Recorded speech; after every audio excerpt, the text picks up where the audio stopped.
ഏറ്റവും അപകടകരമായ വാർത്തയ്ക്കാണ് നാം ഇന്ന് കാതോർക്കുന്നത്. നിരോധിത ആഫ്രിക്കൻ മുഷിക്ക് കേരളത്തിൽ അപകടകരമായ പരിണാമം.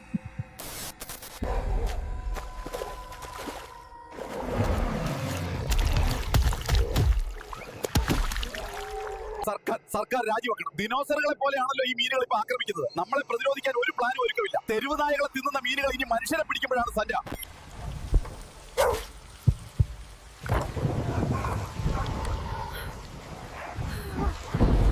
ഭീതി കേരളത്തിലുടനീളം പടരുകയാണ്. ആഫ്രിക്കൻ മുഷി ആക്രമണം കൂടുതൽ വ്യാപിക്കുമോ എന്ന് ജനം ഭയപ്പെടുന്നു. ഇതെല്ലാം നടക്കുമ്പോൾ സർക്കാർ മൗനം പാലിക്കുകയാണ്. ഇന്ന് നമുക്ക് രാഷ്ട്രീയ പ്രതിനിധി ആഫ്രിക്കൻ മുഷികൾ, ഇവയുടെ വലിപ്പം ഇപ്പോൾ പട്ടിയേക്കാൾ കൂടുതലാണ്.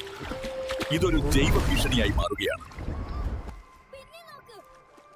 ആഫ്രിക്കൻ മുഷി ആക്രമണങ്ങളുടെ പശ്ചാത്തലത്തിൽ ഇപ്പോൾ തന്നെ ചലനമുണ്ടാക്കുന്ന ദൃശ്യങ്ങളാണ് നമ്മൾ കാണുന്നത്. ഞങ്ങളിപ്പോൾ പാലക്കാട് ജില്ലയിലെ ഒരു ഗ്രാമത്തിലാണ്. ഇവിടെ ഇത് സാധാരണ മുഷിയല്ല, ജീനറ്റിക് മെറ്റേഷൻ സംഭവിച്ചിരിക്കുന്നു. ഇവയുടെ ചെവി ഭാഗത്ത് എന്തോ ഉണ്ട്.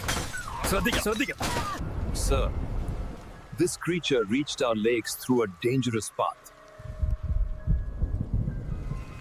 ഇന്ത്യൻ പ്ലേറ്റ്ലെറ്റ്സ് ആഫ്രിക്കയിൽ നിന്ന് അകന്നപ്പോൾ ആഫ്രിക്കയിൽ പെട്ടുപോയ ഈ മീനുകൾ അപകടത്തിലായി. ആഫ്രിക്ക മരുഭൂമിയായി മാറുമ്പോൾ ചിലത് മരിച്ചെങ്കിലും ചിലത് അതിജീവിച്ചു.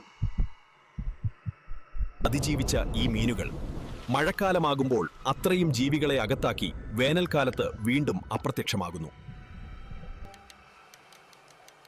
ചെറിയ കുഞ്ഞുങ്ങളെ വരെ ഈ മീൻ ഉപദ്രവിക്കുകയാണ്. പട്ടാളം തന്നെ ഇറങ്ങണം മോളെ.